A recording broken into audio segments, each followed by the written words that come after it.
Reflections with theologian Father James Bacik, lecturer and campus minister at the University of Toledo. His symbol for all that's wrong in the whole history of Christianity is St. Augustine. He's the bad person. He did everything wrong. Today on Reflections, Father Bacik talks with Father Roland Calvert from the Dominican Mother House in Adrian, Michigan. The topic of this week's Reflections is Creation Spirituality, a response to original sin. And now, here is Father Bacik. Roland, I'd like to talk a little bit about creation spirituality. I thought of asking you to do that when I saw a review you wrote of Matthew Fox's book, Original Blessing. I think I saw it in Christian Century, didn't I? Yes. Fine review, and put me in mind of your own sensitivities about this whole area of creation spirituality, and so I thought we could discuss that a little bit. Did you like that book, Original Blessing? I did. I think his newer book, The Coming of the Cosmic Christ, is better written. He calls Original Blessing at the very beginning a primer, and I think it is. It's ideas that are sort of thrown together, not written as graciously perhaps as you would want, but very thought-provoking. I mean, there's so much crammed into that, and I found that for a long time afterwards that I was responding to a lot of the quotes, and I guess basically the emphasis on creativity, that we find out who God as creator is by getting in touch with our own creativity, and that the divine image is manifested most clearly there. And intuitively, I love that idea. Mm-hmm. Even if some of Fox may not totally convince me, I think that basic thrust is so in tune with what I've tried to do in my own spiritual life that I responded to it very positively. Mm-hmm. Yeah, I think your review showed that and was well done. There's a lot of ways of dealing with this creation spirituality. I find it to be quite amorphous and difficult to get a hold of. I once said in a lecture, I think that creation spirituality exists only one place. That's in the mind of Matthew Fox. That might have been a little overplay, but it has a whole lot of strains of thought and things pulled together. And so my own way of dealing with it is to say that Matthew Fox has touched vital chords with people. He's done for so many people exactly what he said he did for you. Yes, that is, he touched you in a deep way, showed sort of a positive response to life. He's identified what many people are hurting over, sufferings in the church, people feeling negative about themselves, excessive guilt feelings, repressive notions about morality, worries about hell. All of that Matthew Fox has touched into, and when he articulates it, people hear it and say, yes, that's exactly what I'm experiencing, and I don't like it. I want some way around it. And so Fox gives us other ways of looking at life, so that his contrast is between original sin, which focuses all of those bad, negative things, and original blessing, which is the title of his book, and gives us a sense of the positive view of the Christian life. So that while I could be critical of Matthew Fox in many ways about the things that he writes, what it seems to me he's of interest more in a cultural way, not so much as an academic theologian, because he doesn't really write in that way. He doesn't use the traditional language and approaches of systematic theology, but he has touched something deep within people, and we should know what that is, probe it, and try to understand this positive message that he has. I think it would have been a lot better if Cardinal Ratzinger, instead of simply condemning and silencing Matthew Fox, had asked that question, what is it that is so appealing? What is it in his presentation that attracts so many people? And I find it very persuasive. St. Augustine, surely, in getting together the original sin understanding, had a particular viewpoint, that could also be criticized very much. I find it very persuasive when Fox says, for example, that the universe goes back 16 billion years, maybe as much as 20 billion, and if you start with original sin and ignore that vast creation first, you're really starting very, very late in the creation story. And he doesn't deny original sin at any point. He just says that it's not a very good beginning, or it shouldn't be the dominant motif. And we understand sin, surely it exists in the world, but most of all we understand that it as a world that God created and saw that it was good.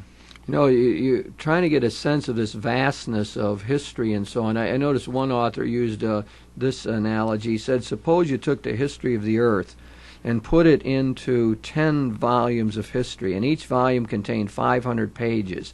He said, well, Jesus Christ would appear on page 499 of volume 10. Wow. To try to give a feel for the lateness of the historical period as we know it in relationship to the whole long history. You better talk a minute. Okay, sure. I'm running out of... Well, one of the things that happens for sure is that when you make human beings so very much the center of your theology and your understanding of the universe, then you set up a situation where they can control things, where they can take the planet we live on, for example, and do what they darn well want. And then you have consequences which are very bad, ecologically, socially, spiritually. But if you see our humanity, our human race, as part of a vast story of creation, and we need to fit in it and understand where our place is, it makes so much more sense to me approaching it that way. When Fox tries to play this thing out, what he says is that in the whole biblical tradition, you've got two major ideas. One is a sin redemption tradition, which emphasizes original sin and the fall of human beings and the need for God to redeem us from that, to bring us back from those difficulties. And then he sees another tradition, which he calls a creation spirituality tradition, which he wants us to follow, and he sees it in a very different light. It doesn't have any of those negative consequences and implications to it. So now I have trouble, and I really don't want to critique Matthew Fox here, but that is what he says. And what his symbol for all that's wrong in the whole history of Christianity is St. Augustine. He's the bad person. He did everything wrong. St. Augustine, as we know, died in 430, and he is the most influential theologian there's ever been in the history of Christianity. I don't think there's any doubt about that. He has shaped our outlook, and his idea was very much that the first human beings were very perfect, living in paradise in a perfect situation, and then inexplicably they fall, they sin, they go against God, they commit the sin of pride or whatever, however we're going to name it, and then we fell into this whole period of domination by sin. And we come out of that only after a very long period when Jesus Christ comes to redeem us. And through his death and resurrection, then grace is sort of put back into the world. And Matthew Fox says that everything that's wrong with us, our environmental problems, our sexism, everything else sort of comes out of that Augustinian outlook. And that so he becomes the whipping boy, as it were, for everything that's wrong. Yeah, I guess you could criticize some of Matthew's generalizations. He does have a real penchant for cosmic statements, and I mean, he really does go in the direction of broad, sweeping kinds of things. But as I say, the thrust underneath it, this is intuitive more than it is rationally. Like I sat down and done everything in a scholarly way to critique him. I haven't. But I just feel that so much of what he says makes sense.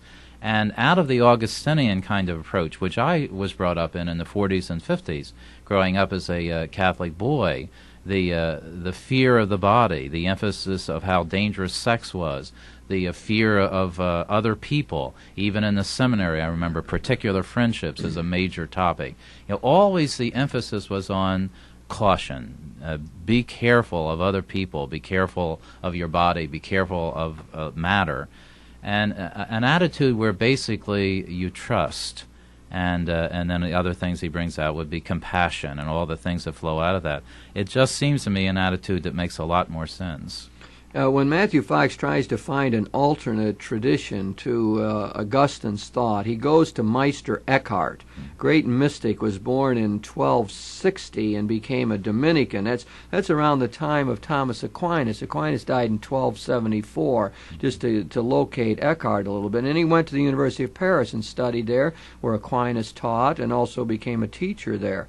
Finally, about 1327, he was accused of being a heretic and was actually condemned and died right before his condemnation in 1329.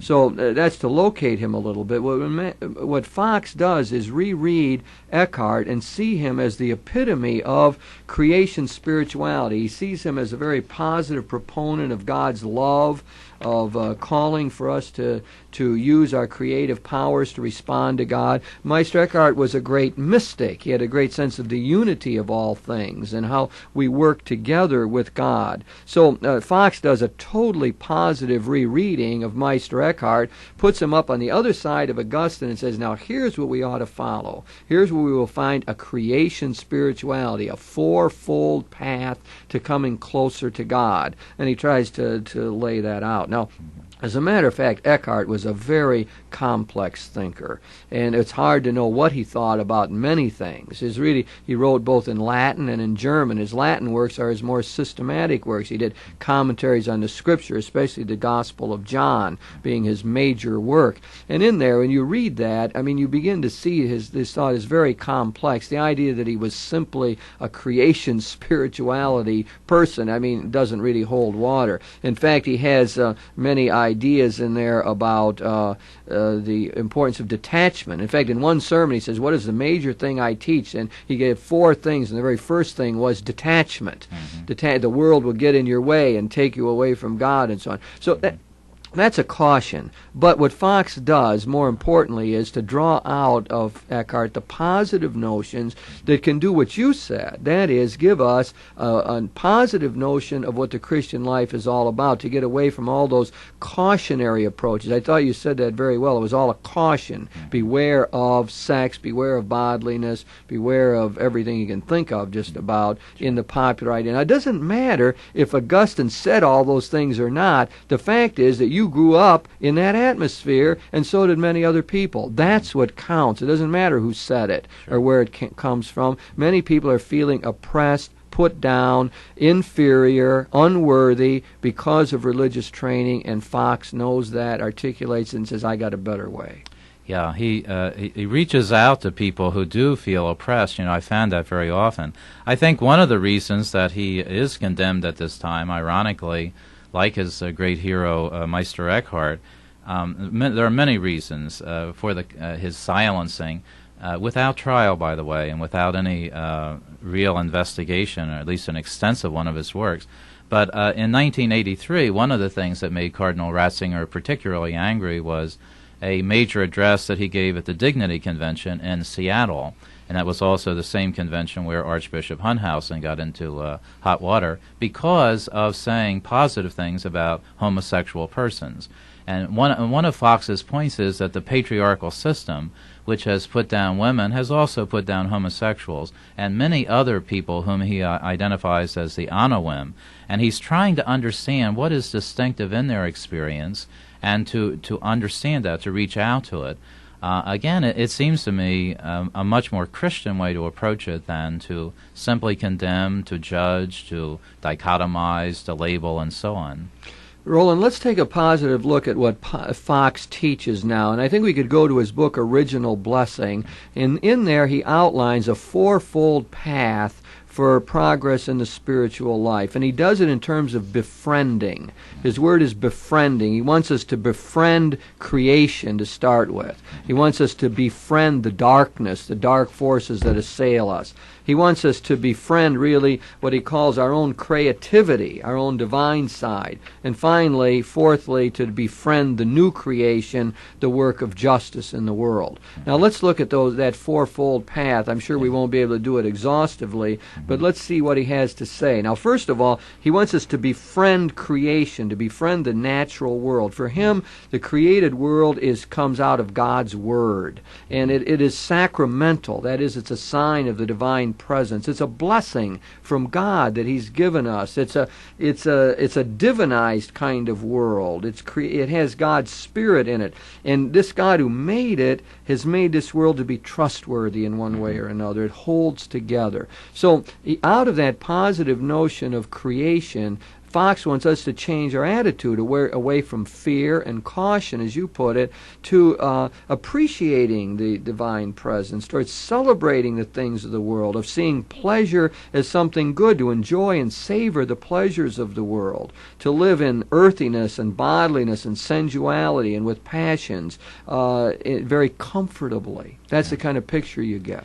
Exactly. In the old approach, if it's Augustinian or whatever you want to call it, that distrust of the senses, of matter, of the body, and so on, led to really outlandish things. I remember, this is not in Fox, but I remember a biography of Mother Angelique Arnaud I read some time ago, the abbess of Port Royal in the early 1600s, became very deeply involved with Jansenism.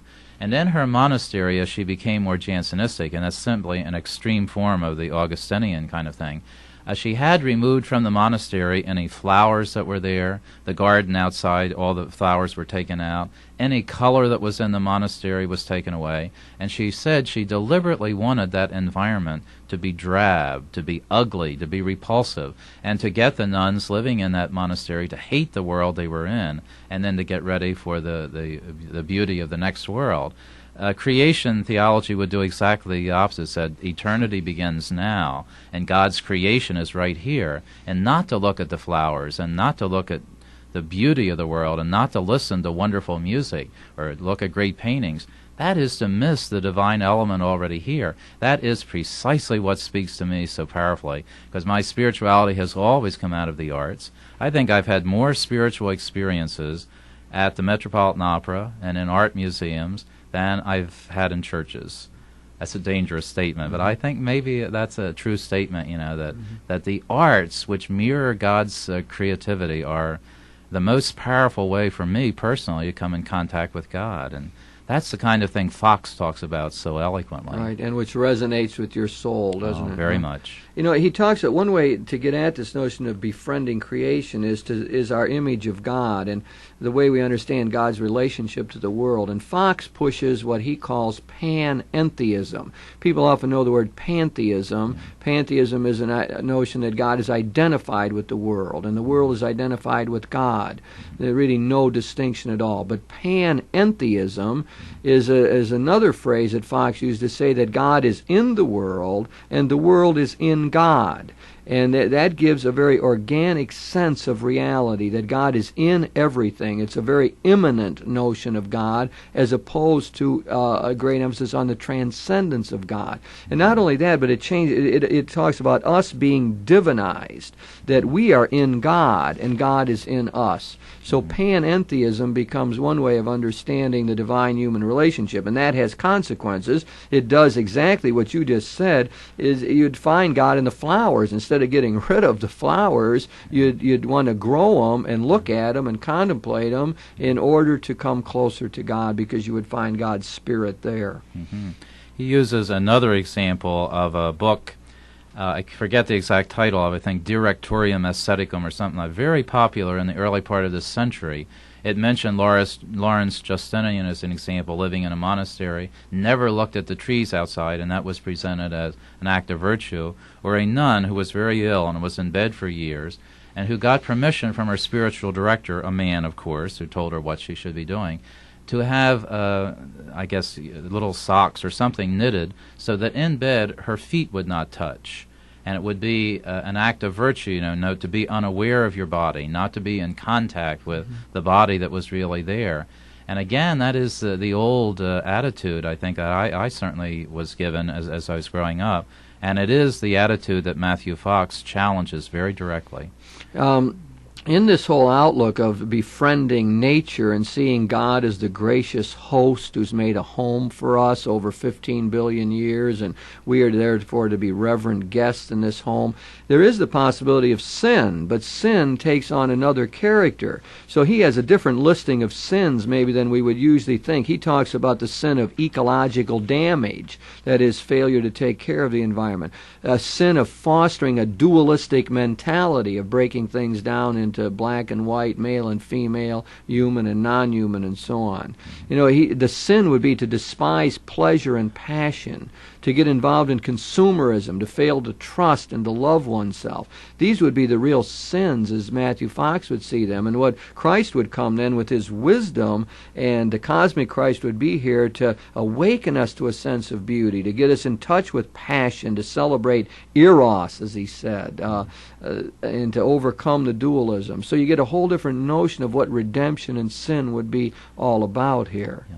This is the phase of his theology where the darkness comes in. And he does talk about sin very powerfully. I think Cardinal Ratzinger stated that he denied original sin, but that is not correct if you read the book. It is there very much. He does redefine it, and there can be personal sin when you exploit people and you hurt them, and you use them dualistically as objects, not as people who are an extension of yourself and so on. But in Fox's presentation, there is very definitely a sin. He even talks about the original sin of dualism. He says that's the fundamental, most important sin that is the root of all the other problems. Sure. The original sin of dualism. He criticizes the Augustinian or the traditional kind of thing where you fight sin by mortification, by acts of penance, because it says then it becomes an act of will, and it's really once more power, patriarchy, and all that. And that in life, creatively, what we need to do is to have discipline, to take those talents we have, to take the world we live in, and to work very hard to try to make the world better, to develop myself, to get closer to God.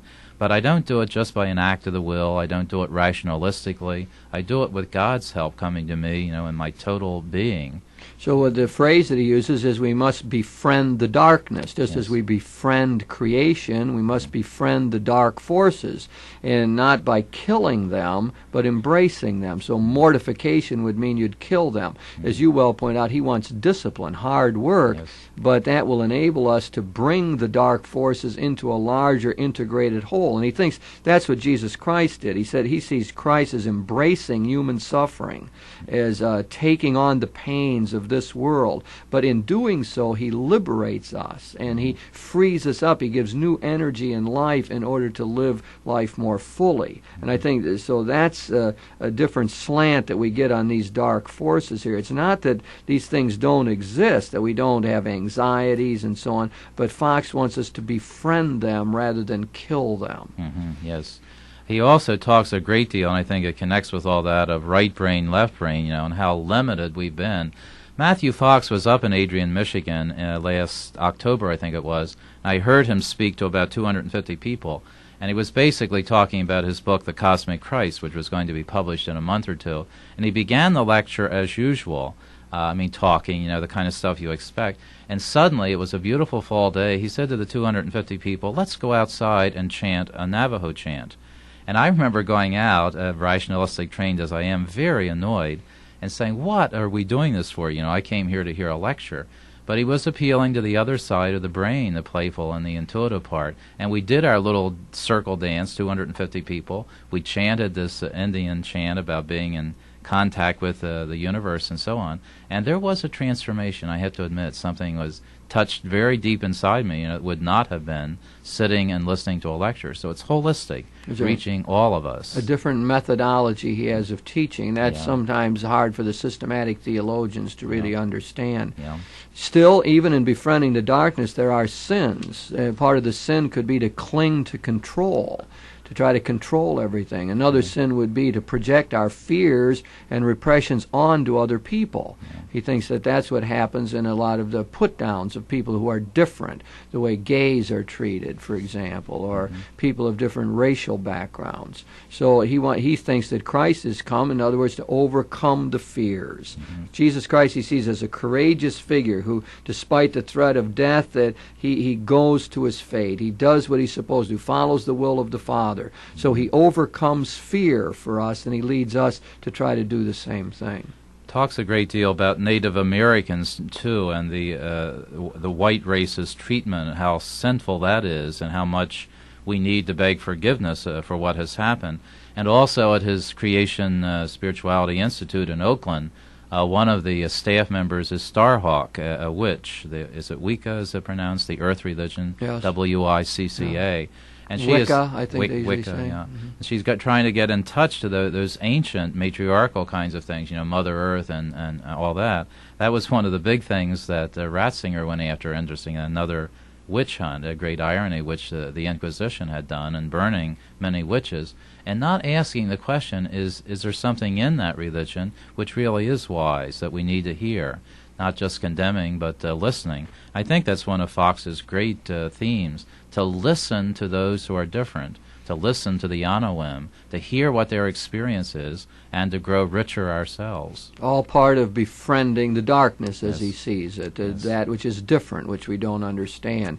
The third thing he says, Roland, is we are supposed to befriend creativity. I think you have a great feel for that. He thinks that our Christian religion ought to release our creativity. He says all of us are artists. We must understand, come to understand that, get in touch with the fact that we have our own skills. And simple things he talks about, like dancing and carpentry and storytelling and writing, all part of our growth in the spiritual life. Again, he would see God as one calling us forth, God our mother who compassionately embraces us, encircles us with love and care and compassion, thus freeing us up to be the artist and to be creative. Sure, we can't all write a symphony or do a great painting or whatever, but we can write a good letter to a friend where we really put ourselves into that letter, or bake a cake. Or I live with a priest who was a great gardener, and just now he's putting seeds into the earth. And I think it's Thomas Berry who really emphasizes that it can be a mystical experience, that God's creation is there. And as I become part of that, something happens to me that is mystical and deep and powerful.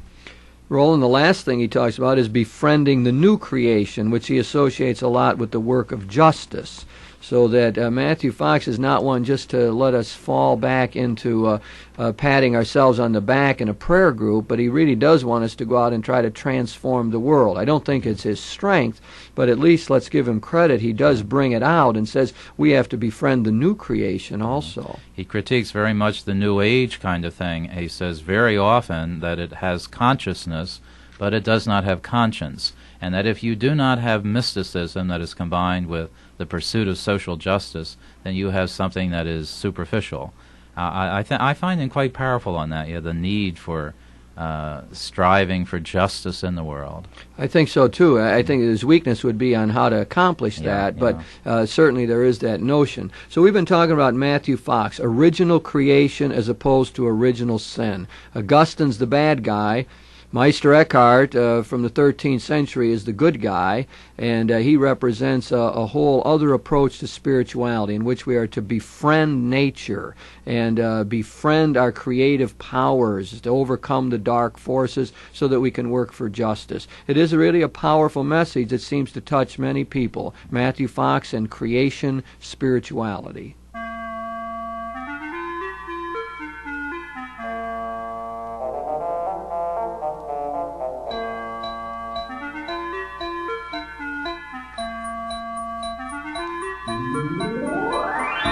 You've been listening to Reflections with theologian Father James Bacik, lecturer and campus minister at the University of Toledo. Today, Father Bacik talked with Father Roland Calvert from the Dominican Mother House in Adrian, Michigan. The topic of this week's Reflections was Creation Spirituality, a response to original sin. If you have any comments on today's show or suggestions for future programs, please write. Father James Bacik, Catholic Campus Ministry, 2086 Brookdale Drive, Toledo, Ohio, 43606. Funding for this program was provided by the Catholic Communications Commission of the Diocese of Toledo.